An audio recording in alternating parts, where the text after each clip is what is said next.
Hello guys, P S C എന്ന് കേട്ടിട്ടുണ്ട്. പക്ഷേ പി എസ് സി എന്താണെന്നറിയില്ല.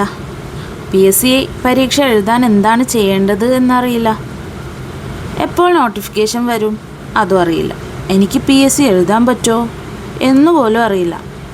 നിങ്ങളും ഇങ്ങനെയാണെങ്കിൽ ഈ വീഡിയോ നിങ്ങൾക്കുള്ളതാണ്. കാരണം ഇന്ന് ഞാൻ പി എസ് സി പരീക്ഷയ്ക്ക് പഠിക്കേണ്ട സിലബസ് മാത്രമല്ല പറയാൻ പോകുന്നത്. പി എസ് സി എന്താണ്, ആർക്കൊക്കെ പി എസ് സി വഴി ജോലി നേടാം, എങ്ങനെയാണ് രജിസ്റ്റർ ചെയ്യേണ്ടത്, നോട്ടിഫിക്കേഷൻ എവിടെ നോക്കണം, എങ്ങനെ ഒരു പോസ്റ്റിന് അപ്ലൈ ചെയ്യണം, പി എസ് സി വഴി എന്തൊക്കെ അവസരങ്ങളുണ്ട്, അതുപോലെ തന്നെ പി എസ് സിയുടെ യാഥാർത്ഥ്യം എന്താണ്, അതുകൂടി വളരെ ഹോണസ്റ്റ്ലി ഈ വീഡിയോയിൽ നമുക്ക് സംസാരിക്കാം. എല്ലാവരും പി എസ് സി എന്ന് കേട്ടിട്ടുണ്ടാവും. മിക്കവർക്കും പി എസ് സി ഒരു പരീക്ഷയാണ്. അതിനപ്പുറം പി എസ് സിയെക്കുറിച്ച് ഒന്നും അറിയാത്തവരുണ്ട്, ഈ പറയുന്ന ഞാനടക്കം കേട്ടോ. അതിനാൽ നിങ്ങൾ പി എസ് സിയെക്കുറിച്ച് ഒന്നും അറിയാത്ത ആളാണെങ്കിൽ പോലും ഈ വീഡിയോ അവസാനിക്കുന്നതോടെ പി എസ് സി എങ്ങനെ വർക്ക് ചെയ്യുന്നു എന്നതിനെക്കുറിച്ച് ഒരു ക്ലിയർ ഐഡിയ നിങ്ങൾക്ക് കിട്ടും. പി എസ് സി എന്താണ്? ആദ്യം വളരെ സിമ്പിളായി നോക്കാം. പി എസ് സി എന്നത് കേരള പബ്ലിക് സർവീസ് കമ്മീഷൻ. ഇത് ഇന്ത്യയുടെ ഭരണഘടനയുടെ അടിസ്ഥാനത്തിൽ പ്രവർത്തിക്കുന്ന ഒരു കോൺസ്റ്റിറ്റ്യൂഷണൽ ബോഡിയാണ്. കേരള സർക്കാരിൻ്റെ വിവിധ സർവീസിലേക്കും പോസ്റ്റിലേക്കും റിക്രൂട്ട്മെൻറ്റ് നടത്തുന്നതിൽ പി എസ് സി പ്രധാന പങ്ക് വഹിക്കുന്നുണ്ട്. വേക്കൻസി റിപ്പോർട്ട് ചെയ്യപ്പെടുമ്പോൾ അതനുസരിച്ച് പി എസ് സി നോട്ടിഫിക്കേഷൻ പ്രസിദ്ധീകരിക്കും. പിന്നീട് എലിജിബിലിറ്റി അനുസരിച്ച് കാൻഡിഡേറ്റ്സ് അപ്ലൈ ചെയ്യും. പോസ്റ്റ് അനുസരിച്ച് return test, OMR test, online examination, practical test, physical efficiency test, interview തുടങ്ങിയ സെലക്ഷൻ സ്റ്റേജസ് ഉണ്ടാകാം. സെലക്ഷൻ പ്രോസസ്സ് കഴിഞ്ഞാൽ മെറിറ്റിനും റിസർവേഷൻ റൂൾസിനും അനുസരിച്ച് റാങ്ക്ഡ് ലിസ്റ്റ് തയ്യാറാക്കുകയും വേക്കൻസി റിപ്പോർട്ട് ചെയ്യപ്പെടുന്ന സാഹചര്യത്തിൽ കാൻഡിഡേറ്റ്സിനെ അഡ്വൈസ് ചെയ്യുകയും ചെയ്യും. അതായത് വളരെ സിമ്പിളായി പറഞ്ഞാൽ ഗവൺമെൻറ് ജോബിലേക്കുള്ള ഒരു റിക്രൂട്ട്മെൻറ്റ് സിസ്റ്റമാണ് പി എസ് സി. പക്ഷെ ഒരു കാര്യം ഇവിടെ തന്നെ മനസ്സിലാക്കണം, പി എസ് സി എന്നത് ഒരു സിംഗിൾ എക്സാമിനേഷൻ അല്ല. പി എസ് സി എക്സാം എന്ന് നമ്മൾ സാധാരണ പറയുന്നുണ്ടെങ്കിലും പി എസ് സി പലതരം പോസ്റ്റിലേക്കുള്ള വ്യത്യസ്ത റിക്രൂട്ട്മെൻറ്റ് സെലക്ഷനാണ് നടത്തുന്നത്. എന്തൊക്കെ അവസരങ്ങൾ പി എസ് സി വഴി ലഭിക്കുന്നുണ്ട്? ഇനി വരുന്നത് വളരെ ഇമ്പോർട്ടൻ്റ് ആയ ഒരു ക്വസ്റ്റ്യനാണ്. പി എസ് സി വഴി എന്തൊക്കെ ജോലി കിട്ടും? ഇതിന് ഒരു സിംഗിൾ ആൻസർ നമുക്ക് ഒരിക്കലും പറയാൻ പറ്റില്ല. കാരണം ക്വാളിഫിക്കേഷൻ അനുസരിച്ച് അവസരങ്ങൾ മാറും. SSLC ക്വാളിഫിക്കേഷൻ ഉള്ളവർക്ക് ലഭിക്കുന്ന പോസ്റ്റ് ഒരു വിഭാഗം, +2 ക്വാളിഫിക്കേഷൻ, ഡിഗ്രി ക്വാളിഫിക്കേഷൻ ഉള്ളവർക്ക് വേറൊരു പോസ്റ്റ്, പ്രൊഫഷണൽ ക്വാളിഫിക്കേഷൻ ആവശ്യമായ ചില പോസ്റ്റ് ഉണ്ട്, ടെക്നിക്കൽ പോസ്റ്റ് ഉണ്ട്, ടീച്ചിങ് പോസ്റ്റ് ഉണ്ട്, ക്ലറിക്കൽ പോസ്റ്റ് ഉണ്ട്, ഡിപ്പാർട്ട്മെൻറ്റ് സ്പെസിഫിക് പോസ്റ്റ് ഉണ്ട്, police, excise, forest, health, education, revenue, secretariat, local self government തുടങ്ങി വിവിധ മേഖലകളിൽ വിവിധ പോസ്റ്റിലേക്കുള്ള റിക്രൂട്ട്മെൻറ്റ് നോട്ടിഫിക്കേഷൻസും വരാറുണ്ട്. അതിനാൽ നിങ്ങൾ പി എസ് സി എന്ന് കേൾക്കുമ്പോൾ ഒരു പി എസ് സി എക്സാം മാത്രമാണെന്ന് ചിന്തിക്കരുത്. നിങ്ങളുടെ ക്വാളിഫിക്കേഷൻ എന്താണ്, നിങ്ങളുടെ ഏജ് ലിമിറ്റ് എന്താണ്, നിങ്ങളുടെ കാറ്റഗറി എന്താണ്, നിങ്ങൾക്ക് ആവശ്യമായ എക്സ്പീരിയൻസ് ഉണ്ടോ, നിങ്ങളുടെ സബ്ജക്റ്റ് ക്വാളിഫിക്കേഷൻ എന്താണ്, ഇവയെല്ലാം നോക്കിയാണ് നിങ്ങൾക്ക് ഏത് നോട്ടിഫിക്കേഷനിലേക്ക് അപ്ലൈ ചെയ്യാമെന്ന് തീരുമാനിക്കേണ്ടത്. അതുകൊണ്ട് തന്നെ മറ്റൊരാൾ പറയുന്നത് കേട്ട് മാത്രം ഒരു പോസ്റ്റിന് അപ്ലൈ ചെയ്യരുത്. ഒഫീഷ്യൽ നോട്ടിഫിക്കേഷൻ വായിക്കുക, അതാണ് ഏറ്റവും പ്രധാനപ്പെട്ടത്. ആർക്കൊക്കെ പി എസ് സി പരീക്ഷ എഴുതാം? ഇനി പലർക്കും ഉള്ളൊരു വലിയ ഡൗട്ട്, എനിക്ക് പി എസ് സി എക്സാം എഴുതാൻ പറ്റുമോ? ഇതിന് എല്ലാവർക്കും ഒരേ ആൻസർ അല്ല. കാരണം ഓരോ പോസ്റ്റിനും എലിജിബിലിറ്റി വ്യത്യാസമാണ്. ഏജ് ലിമിറ്റ് നോട്ടിഫിക്കേഷനിൽ വ്യക്തമായിട്ട് കൊടുത്തിട്ടുണ്ടാവും. എഡ്യൂക്കേഷണൽ ക്വാളിഫിക്കേഷൻ നോട്ടിഫിക്കേഷനിൽ കൊടുത്തിട്ടുണ്ടാകും. ചില പോസ്റ്റിന് എക്സ്പീരിയൻസ് ആവശ്യമായിരിക്കും, ചില പോസ്റ്റിന് ഫിസിക്കൽ സ്റ്റാൻഡേർഡ്സ് ഉണ്ടാകും, ചില പോസ്റ്റിന് പ്രത്യേക സബ്ജക്റ്റ് അല്ലെങ്കിൽ പ്രൊഫഷണൽ ക്വാളിഫിക്കേഷൻ ആവശ്യമായിരിക്കും. അതുകൊണ്ട് ഞാൻ ഡിഗ്രി കഴിഞ്ഞതാണ്, അതുകൊണ്ട് എല്ലാ P S C degree level പോസ്റ്റിന് അപ്ലൈ ചെയ്യാം എന്നോ, എനിക്ക് +2 മാത്രമേ ഉള്ളൂ അതുകൊണ്ട് പി എസ് സിയിൽ ഒരു അവസരം ഇല്ല എന്നൊന്നും കരുതരുത്. അത് ശരിയല്ല.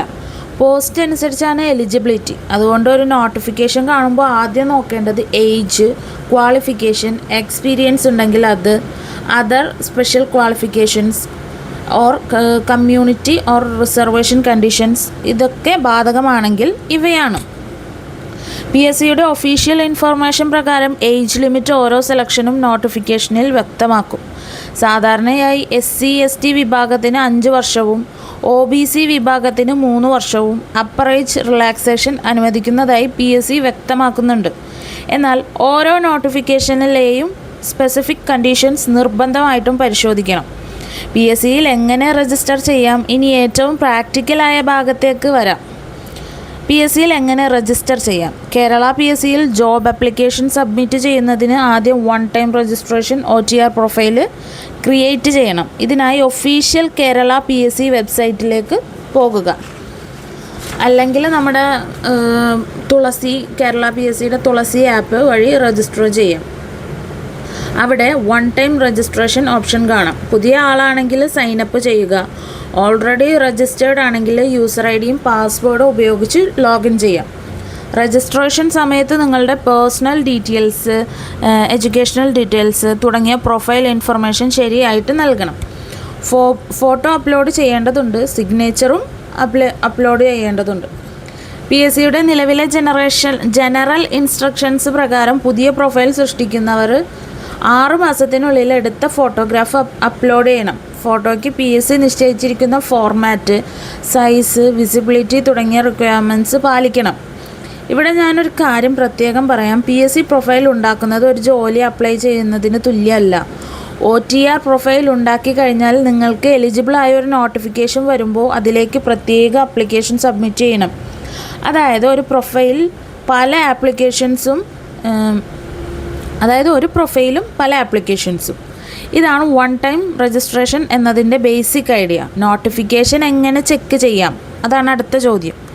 ഇനി PSC ബിഗിനേഴ്സ് ഏറ്റവും കൂടുതൽ കൺഫ്യൂസ് ആകുന്ന ഭാഗമാണ്.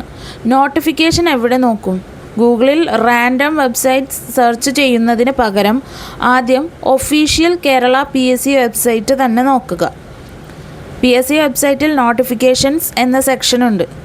അവിടെ വിവിധ ഗസറ്റ് നോട്ടിഫിക്കേഷൻസ് കാണാൻ പറ്റും. ഇപ്പോൾ ഉദാഹരണത്തിന് 2026 PSC വിവിധ എക്സ്ട്രാ ഓർഡിനറി ഗസറ്റ് നോട്ടിഫിക്കേഷൻസ് പ്രസിദ്ധീകരിച്ചു കൊണ്ടിരിക്കുകയാണ്.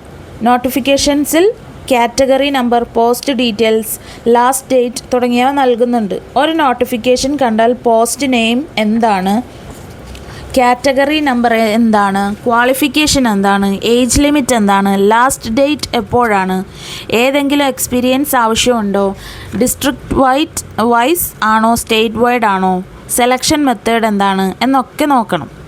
നോട്ടിഫിക്കേഷൻ വായിക്കാതെ യൂട്യൂബ് വീഡിയോ മാത്രം കണ്ടിട്ട് അപ്ലൈ ചെയ്യരുത്. യൂട്യൂബ് വീഡിയോ നിങ്ങളെ ഗൈഡ് ചെയ്യാം, പക്ഷെ അത് ഫൈനൽ അതോറിറ്റി ഒഫീഷ്യൽ നോട്ടിഫിക്കേഷനാണ്.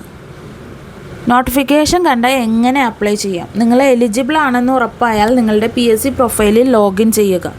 നോട്ടിഫിക്കേഷനിൽ നൽകിയിരിക്കുന്ന പർട്ടിക്കുലർ പോസ്റ്റ് കണ്ടെത്തുക.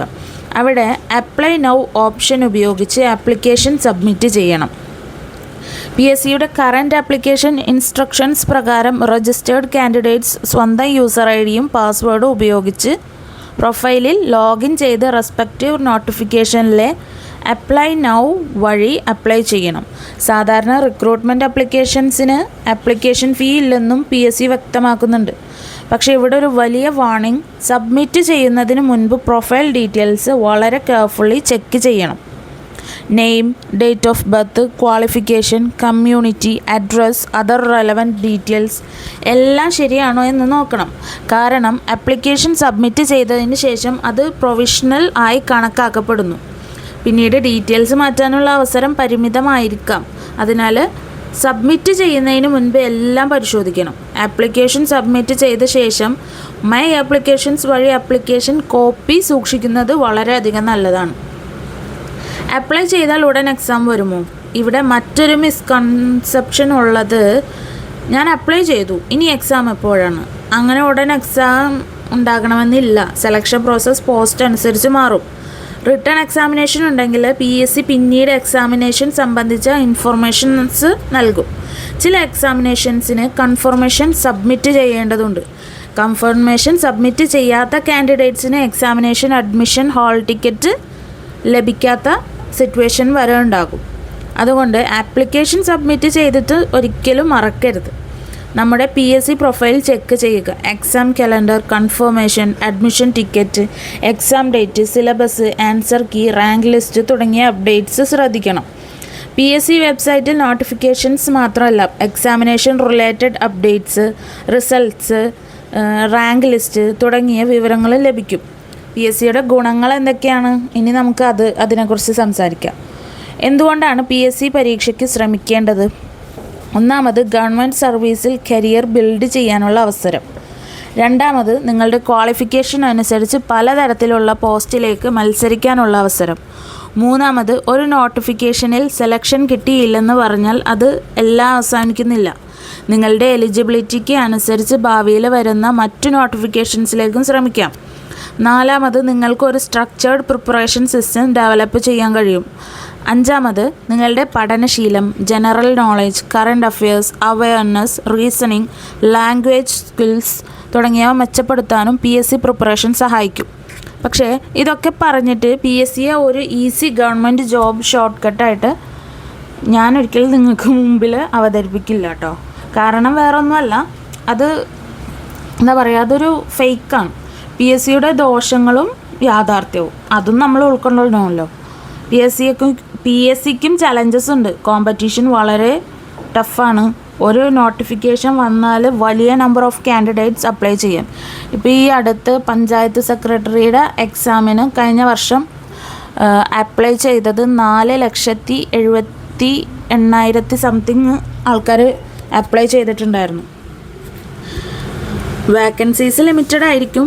സെലക്ഷൻ പ്രോസസ്സ് ടൈം എടുക്കാം. ഒരു പരീക്ഷ എഴുതിയത് കൊണ്ട് ജോലി ഉറപ്പായില്ല. ഒരു റാങ്ക് ലിസ്റ്റിൽ വന്നത് കൊണ്ട് പോലും അപ്പോയിൻമെൻറ്റ് ഉടനെ ഉറപ്പാണെന്ന് പറയാനൊന്നാവില്ല. അഡ്വൈസ് വാക്കൻസി റിപ്പോർട്ട് ചെയ്യുന്നതുമായി ബന്ധപ്പെട്ടതാണ്. അതുകൊണ്ട് PSC എഴുതിയാൽ ജോബ് കിട്ടും എന്ന് ആരെങ്കിലും ഉറപ്പ് തന്നിട്ടുണ്ടെങ്കിൽ വിശ്വസിക്കരുത്. PSC ഒരു ഓപ്പർച്യൂണിറ്റി മാത്രമാണ്, ഗ്യാരണ്ടി അല്ല. നിങ്ങൾക്ക് ചെയ്യാൻ കഴിയുന്നത് എലിജിബിലിറ്റി പരിശോധിക്കുക, അപ്ലൈ ചെയ്യുക, കൺസിസ്റ്റൻസ് ആയിട്ട് പഠിക്കുക, എക്സാം എഴുതുക, നിങ്ങളുടെ പെർഫോമൻസ് ഇമ്പ്രൂവ് ചെയ്യുക. അതാണ്. PSC തുടങ്ങാൻ ആഗ്രഹിക്കുന്ന ഒരാൾ എന്ത് ചെയ്യണം? നിങ്ങൾ ഈ വീഡിയോ കണ്ടിട്ട് ശരി, ഞാൻ PSC ട്രൈ ചെയ്യണമെന്ന് തീരുമാനിച്ചെങ്കിൽ ഇന്ന് തന്നെ ചെയ്യേണ്ടത് 5 കാര്യങ്ങളാണ്. കേരള PSC ഒഫീഷ്യൽ വെബ്സൈറ്റിൽ OTR പ്രൊഫൈൽ ക്രിയേറ്റ് ചെയ്യുക, നിങ്ങളുടെ പ്രൊഫൈൽ ഡീറ്റെയിൽസ് ശരിയാണോ എന്ന് ചെക്ക് ചെയ്യുക, ക്വാളിഫിക്കേഷന് അനുയോജ്യമായ പോസ്റ്റ് ഏതൊക്കെയാണെന്ന് കണ്ടെത്തുക, റെഗുലറായി ചെക്ക് ചെയ്യാനുള്ള ഒരു ഹാബിറ്റ് ഉണ്ടാക്കുക, ഒരു പോസ്റ്റ് ടാർഗറ്റ് ചെയ്ത് സിലബസ് നോക്കി പ്രിപ്പറേഷൻ ചെയ്യുക. എല്ലാ PSC പരീക്ഷയ്ക്കും പഠിക്കാമെന്ന് പറഞ്ഞു തുടങ്ങേണ്ട. ആദ്യം നിങ്ങൾ റിയലിസ്റ്റിക്കലി ടാർഗറ്റ് ചെയ്യാൻ കഴിയുന്ന പോസ്റ്റ് കണ്ടെത്തുക. അതിനുശേഷം പ്രിപ്പറേഷൻ. അവസാനമായി ഒരു കാര്യം പറയാം. അവസാനം എന്താ ചെയ്യേണ്ടത് എന്ന് വെച്ചാൽ, PSCയിൽ സക്സസ് നേടാൻ മാജിക്കൊന്നുമില്ല. Right notification, right eligibility, right preparation, consistency, ഇവയാണ് വേണ്ടത്. അതുകൊണ്ട് നിങ്ങൾ ഇതുവരെ PSCയെക്കുറിച്ച് ഒന്നും അറിയാത്ത ആളാണെങ്കിൽ ഇന്നത്തെ ദിവസം തന്നെ നിങ്ങളുടെ സ്റ്റാർട്ടിംഗ് പോയിൻ്റ് ആക്കാം. ഒഫീഷ്യൽ കേരള PSC വെബ്സൈറ്റിൽ സന്ദർശിക്കുക, OTR പ്രൊഫൈൽ ഉണ്ടാക്കുക, നോട്ടിഫിക്കേഷൻസ് നോക്കുക, നിങ്ങൾക്ക് അനുയോജ്യമായ പോസ്റ്റ് കണ്ടെത്തുക. PSC പ്രിപ്പറേഷൻ തുടങ്ങാൻ ആഗ്രഹിക്കുന്ന നിങ്ങളുടെ സുഹൃത്തുക്കൾക്കായി ഈ വീഡിയോ ഷെയർ ചെയ്യുക, വീഡിയോ ലൈക്ക് ചെയ്യുക. ഇതുപോലെ ജെനുവിൻ കരിയർ ഇൻഫർമേഷൻ PSC അപ്ഡേറ്റ്സിനും വേണ്ടി എൻ്റെ ചാനൽ സബ്സ്ക്രൈബ് ചെയ്യാനും മറക്കരുത്. ഓക്കെ. ഒരു സർക്കാർ ജോലി എന്ന സ്വപ്നമായി മാത്രം നിലനിൽക്കണമെന്നില്ല. ഓക്കെ, അത് മനസ്സിലാക്കുക ആദ്യം. നാളെ അതൊരു ഓപ്പർച്യൂണിറ്റി ആകാം. നിങ്ങളുടെ ജേണി ഇവിടെ നിന്നാണ് തുടങ്ങുന്നത്. അപ്പോൾ മറക്കാതെ എൻ്റെ ചാനൽ എല്ലാവരും ലൈക്ക് ചെയ്യുക, ഷെയർ ചെയ്യുക, സബ്സ്ക്രൈബ് ചെയ്യുക, മറ്റുള്ളവരിലേക്ക് എത്തിക്കുകയും ചെയ്യാം. അപ്പോൾ നമുക്ക് ഇതുമായി ബന്ധപ്പെട്ട അടുത്ത വീഡിയോയിൽ കാണാം. See you in the next video. Bye bye. Thank you.